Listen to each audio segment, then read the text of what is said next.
Welcome to Let Me Fix This. Enjoy the video. In this video, I will explain how to use ledger stops. First, understand that these small yet crucial fishing accessories allow you to precisely manage your bait's position in the water. They are designed to slide onto your fishing line, providing a fixed point for your weight or feeder. This control is essential for targeting specific depths and presenting your bait naturally, increasing your chances of a successful catch.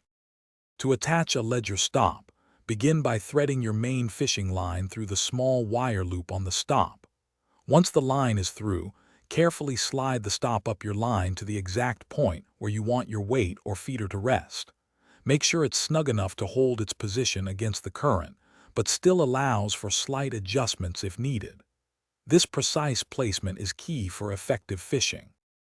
When fishing, cast your line as usual, letting your weight or feeder sink until it meets the ledger stop. The stop acts as a barrier, preventing your bait from drifting beyond your intended target zone. This allows for a consistent presentation. If fish aren't biting, simply reel in, adjust the stop's position by a few inches or feet, and cast again to explore new depths and find where the fish are holding.